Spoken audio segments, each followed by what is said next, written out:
What's up guys, j'espère que vous allez super bien, pour ma part ça va super. Je vais faire une petite vidéo très rapidement sur un sujet que je voulais parler. J'espère que vous me voyez bien. Je vais utiliser ma caméra, mais long story short, il n'y a rien qu'à fonctionner, donc j'utilise mon téléphone, ça je peux pas voir ça a l'air de quoi. J'espère que je suis bien centré, tout.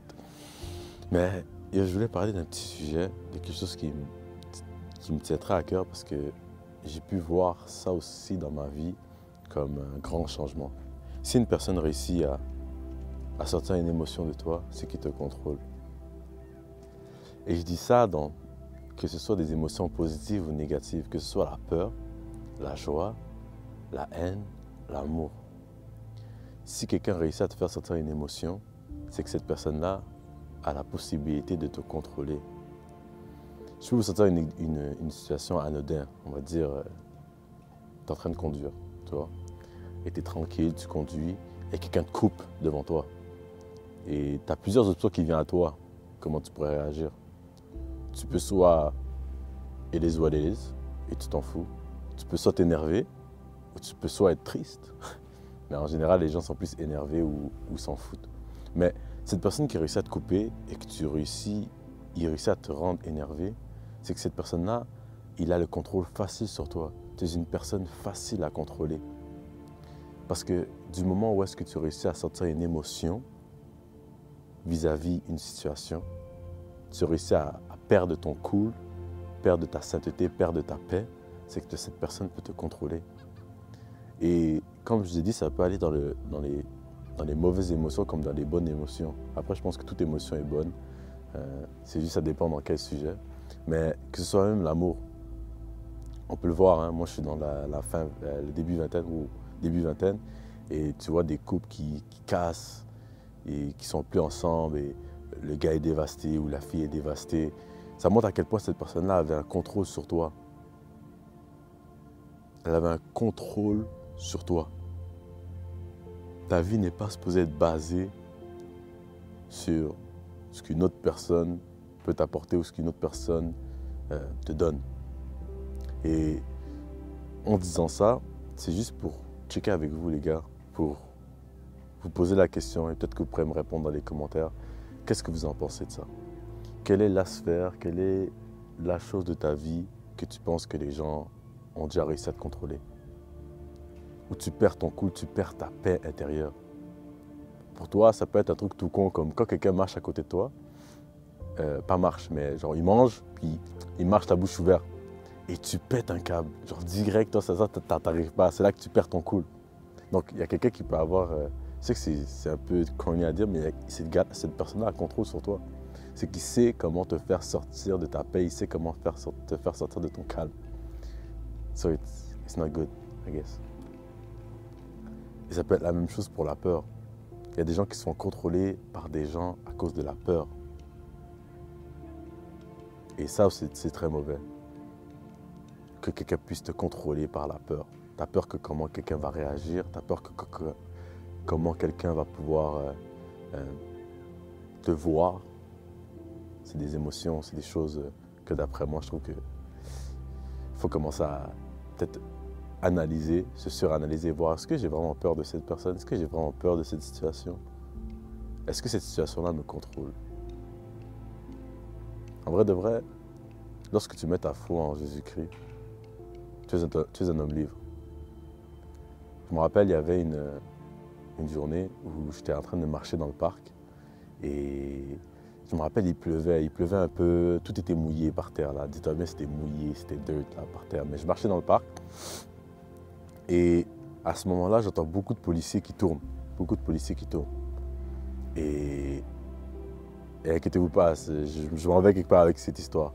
Mais il y a beaucoup de policiers qui tournent et à la sortie du parc, pendant que moi j'étais juste là en train de me filmer, parler comme d'habitude, et ça fait plus d'1 an, hein, et j'ai même pas posté ce que j'avais filmé, juste j'étais out there, you know.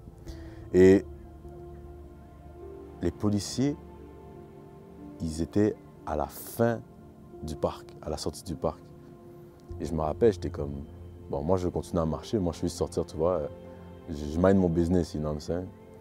Et c'est pas les policiers viennent me voir ben, ils ne viennent pas me voir. Je suis au loin et je marche pour sortir et ils me voient.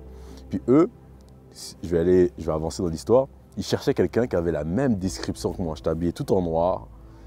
Peu importe la description, je fitais parfait à la description. Puis ils cherchaient un gars qui avait un couteau, whatever it is. Mais, comment dire, même si je sais que j'avais rien fait, et j'aurais pu faire un scandale, ou j'aurais pu laisser mes émotions sortir et dire « Ouais, mais c'est pas moi, non, non, non. » J'ai obéi aux ordres. J'ai obéi aux ordres avec une paix intérieure. J'avais la plus grande des paix au monde. Vous ne pourrez pas imaginer à quel point j'étais en paix. Et je n'ai pas laissé mes émotions aller par-dessus la situation, même si c'était injuste comment ils m'ont traité. Ils m'ont dit, j'étais loin de eux, hein, ils étaient peut-être 3, ils étaient loin, puis ils étaient comme « Yo toi, mets-toi à genoux ». Là, j'étais comme « Tourne-toi ». C'est ce qu'ils m'ont dit. Ils m'ont dit « Tourne-toi, mets-toi à genoux et mets tes mains derrière la tête ». Là, j'étais comme « Damn, c'est today que je die ». Mais j'ai quand même tout fait et je peux pas vous expliquer à quel point dans mon cœur, il n'y avait que de la paix. Il y avait tellement de la paix dans mon cœur parce que je m'étais dit, et j'étais dans un moment dans ma vie où j'étais comme, je ne peux pas laisser les situations ou quoi que ce soit me prendre par-dessus. Mon cœur battait même pas vite, rien les gars. Tellement j'étais en paix. Et je me suis juste retourné, j'ai mis les mains derrière mon dos et j'ai attendu qu'ils fassent leur vérification. Et tellement j'étais en paix et je parlais avec eux qu'ils m'ont laissé partir en même pas 5 minutes.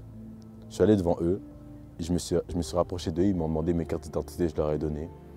Et j'étais cool, je parlais avec eux, je dis qu'est-ce que vous cherchez quoi, je ne suis pas la bonne personne. Je leur montre ma caméra, je dis oh, moi j'étais juste là pour faire mes petits films et tout, ta. Pendant qu'eux, ils étaient quand même très genre yo, je suis un suspect là. Genre, ils n'ont pas confiance en moi, tu comprends. Mais avec ma sérénité et ma paix, ils ont pu voir à travers moi que, je ne sais pas comment t'expliquer, ils ont pu voir à travers moi que j'étais inébranlable et que je n'étais pas la personne qu'ils cherchaient. Et ils m'ont laissé partir.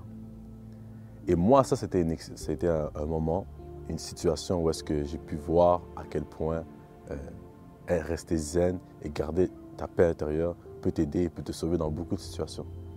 Je ne dis pas que à des moments où il faut que tu te mettes en colère, tu ne te mets pas en colère. J'espère que si tu es avec ta femme et il y a un voleur qui vient, il prend sa sacoche, tu ne vas pas agir en mode ah, c'est la vie. Non, tu vas réagir, bien sûr. Mais toute émotion doit être utilisée à bon escient et à bonne utilisation, si ça peut se dire. Tu n'es pas supposé t'énerver pour tout et rien. Tu n'es pas supposé avoir peur de tout et rien. Après, tu as capté. Et tu dois pouvoir gérer ça.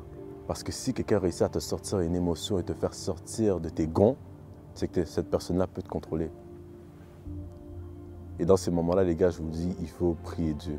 Il faut demander à Dieu de clean notre cœur, clean notre esprit et clean tout ce qui est mauvais en nous.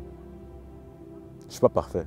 Je vous ai raconté cette situation-là, c'était un moment où j'étais high avec Dieu. Il y a des moments comme ça où j'étais tellement high qu'il y aurait rien qui m'ébranle. Mais ça m'aurait peut-être arrivé une semaine après, j'aurais peut-être agi différemment, tu vois. C'est juste pour vous dire, soyez en paix, essayez de percevoir et de vous analyser, de trouver ce qui vous contrôle. Trouve ce qui te contrôle, c'est la meilleure chose que je pourrais te dire. Et pour terminer cette vidéo, je vais juste vous dire merci d'avoir regardé jusqu'à la fin. Prenez soin de vous, c'était Tijan. Peace out.